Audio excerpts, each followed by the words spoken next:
Welcome.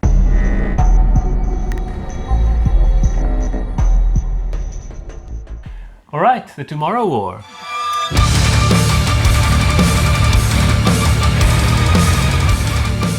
It's an Amazon original. You can stream it on Prime. On its release, it was the biggest streaming movie. Yes. It's not a low-budget flick by any means. No, not at all.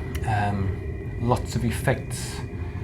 Big star with Mr. Pratt. Lots of action. Action-packed. Yeah, but don't try and go find it illegally now if you don't have Prime. No. You can actually get a free trial period with it. That's right. We've got the Tomorrow War link down in the description. Go click that, check it out, and say, hey, I want to try out Prime, and then watch that and loads of other stuff. There's some great shows. We've been watching The Boys, my personal favorite, American Gods, The Terror, Preacher, The Terror. Some very cool stuff. Even TV shows. Lots of great stuff. Loads of old movies, cheesy horror movies, and just a whole range of cool stuff. So check out in the description, and you can watch this right now after this if you want to. Go for it. But now you may say, this is a science fiction movie, it's not a horror movie. Why are you guys talking about this? Well, I think if you consider the scenario and you see those monsters, those aliens are quite intense. You'll poop your pants. So it's not just an action movie, it's a monster movie as well. It's got family stuff worked into it, the human factor. There's lots of human drama in it. It was directed by Chris Pratt. He did stuff like Robot Chicken, those crazy adult comedies, and the Batman Lego movies. So he went from fake stuff to live action, and I think he did a pretty decent job for this. The size and the scope of this movie. I reckon he did a great job. And it was written by Zach Dean. He wrote the movie Deadfall, and what was it? The one with Ethan Hawke. Oh, that was shot 24 Hours to Live. 24 Hours to Live. It was actually shot right here in Cape Town, RSA.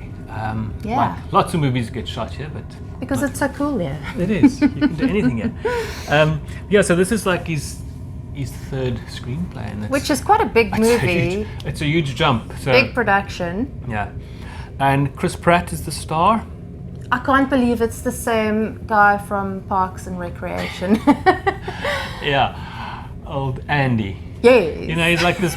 He went from being this pudgy doofus to being a huge box office hero star, and from the Guardians of the Galaxy movies, the new Jurassic World movies. It doesn't get bigger than that. He's become quite an action man. And usually in those scenarios, he's kind of like this regular guy. Yeah, like a dad, husband, dad. But not just in this movie. Like in all those other movies, he's like the regular guy that gets thrown into this extraordinary situation. That's right. Which is pretty much the same here. So basically, Tomorrow War, people from the future come back to Earth and say, hey guys, there's a bit of an alien invasion happening around 2050 and the Earth's going to die. And humanity is going to become extinct, which maybe, I don't know that's such a bad thing. that's a debate. That's an ongoing debate. Yeah. They come back and start recruiting people, draft people. That's right. To go fight war in the future. Because what basically happens is there's no more soldiers left. And even in the beginning phase, they send over like proper soldiers, but it's only got like a 30% return rate. They get wiped out, so they have to start recruiting people to go fight the war in the future. And the people they recruit are people who are dead by the time this big war starts. They've got this thing, obviously, because they can jump into the future, they can see, they've got this thing to see if you are still, you can go through your records and see when you pass, basically. Yeah. And the early movie title was Ghost Draft. Yes. And I guess it's like in the drafting ghosts because those people are actually dead in the future already. So they're drafting them to go. And go also, to war. one of the reasons why they do this is so that the person that goes to the future does not sort of encounter themselves. Bump into themselves.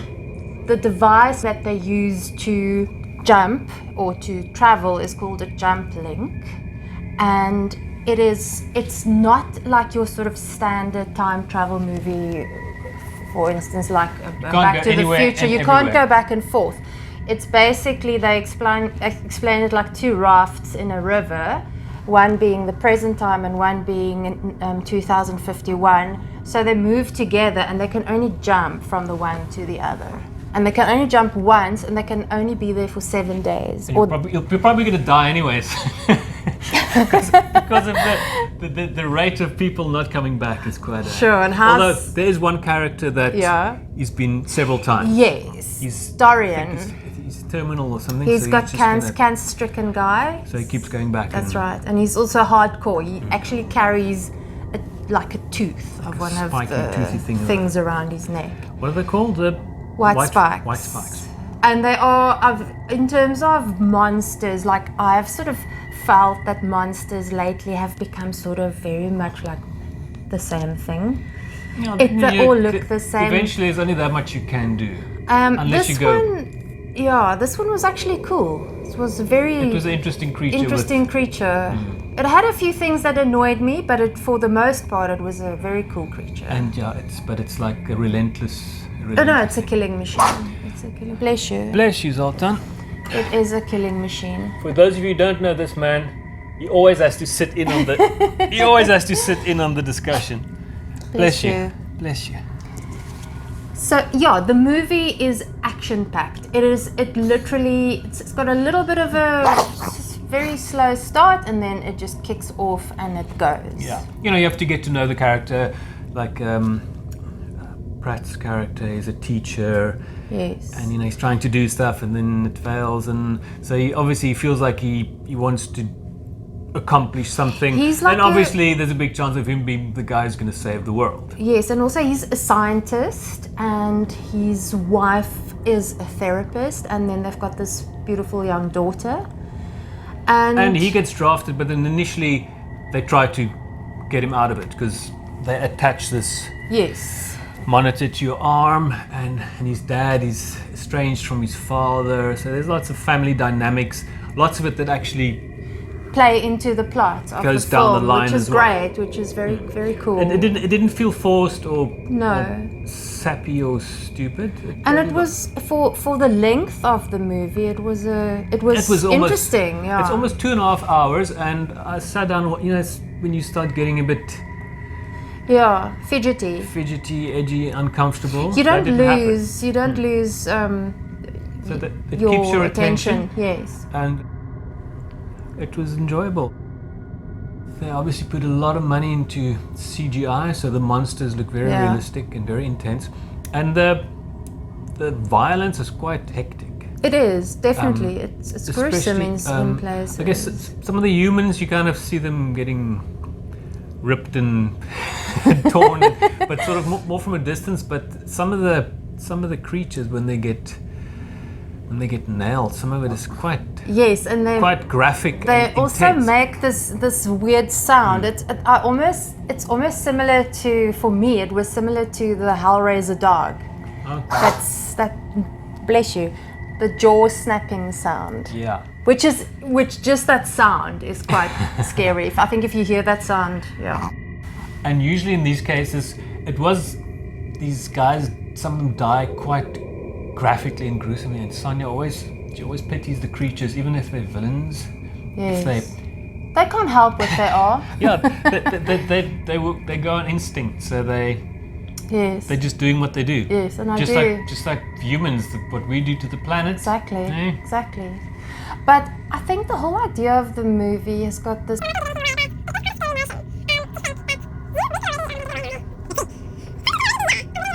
I just think that for a sci-fi movie, it's a very scary notion, brilliantly thought out concept. And we've had so many, from Alien to Independence Day, Mars Attacks.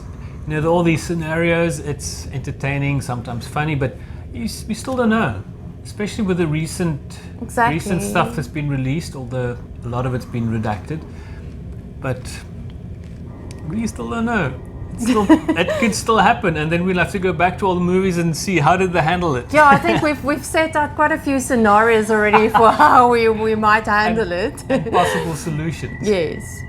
But War of the Worlds will probably be the most realistic one. But this slots in very well with all of those movies.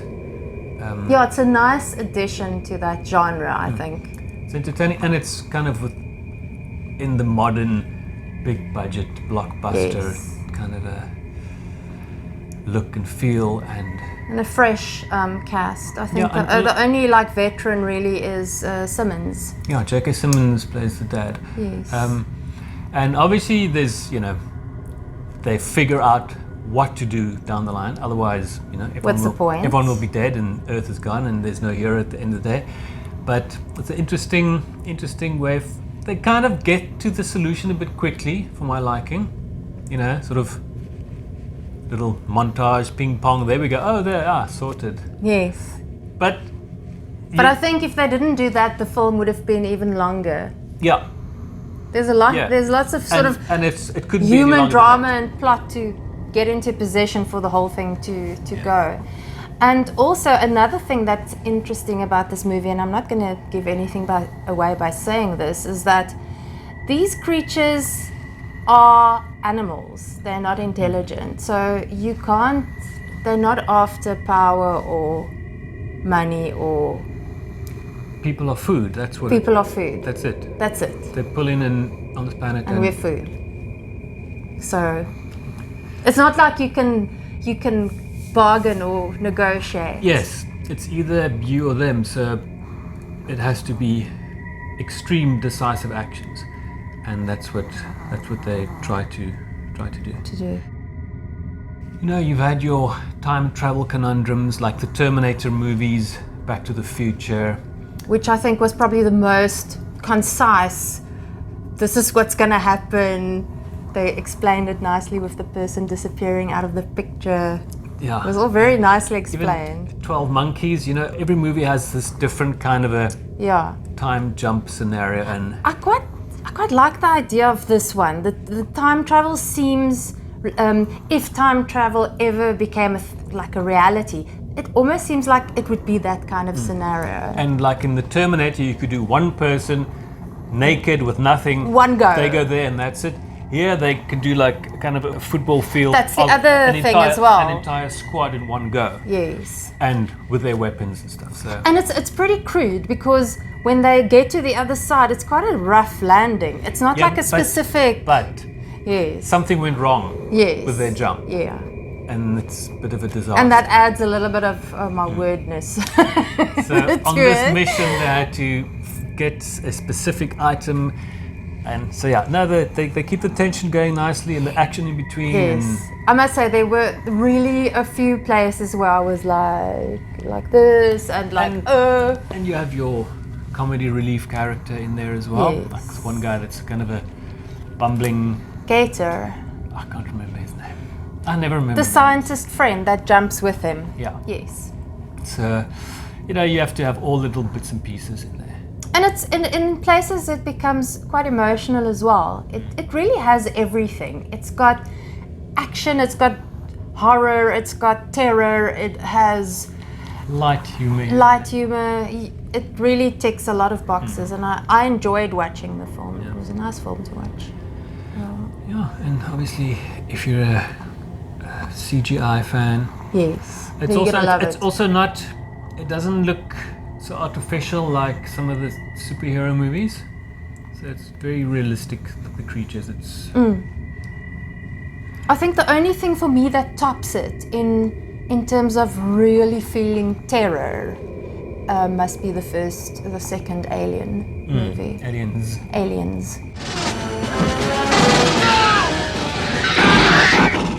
And okay, Aliens was very much it was all very dark film. But like a full-on action movie, yes. As opposed to the first one was more of a kind of a suspense drama. That's right. But we have to rate this guy. Yes. I think, what was I going to rate it? Yes, I was going to give it a 7. And I'm going to give it a 6. 6. So then it's a 6.5 average. It's not bad. Yeah. Some people will give it a 10 because it'll tick all their boxes. And someone who wants to watch a French melodrama, they probably give it a 2. Yeah, they probably won't. And like it. Whatever our scores, like we always say, don't take our scores for granted. Just it's up to you. Whatever you like. you must watch. Yes. But now, if you want to see this movie, you can only see it on Prime. So check out in the description. You can get a free trial. If you click do on the it. trial. And check it out. There's some very cool stuff on the entire service, and you might be surprised finding some movies that you've been wanting to see, and hey, here we go. You can check it out. Yes, we actually spend a lot of time on Prime lately. Sometimes more than Netflix. Netflix, yes. Righty, Lekker. enjoy, like, subscribe, tell your friends, tell your mom, tell your dad, and Your uncle and your aunt. send us pictures of your pets. Yes, and tell us if there's movies that you really would like us to. Tell us what you do or didn't like about this movie. Because, yeah, we all have our own tastes and flavors. Catch you Cool. later.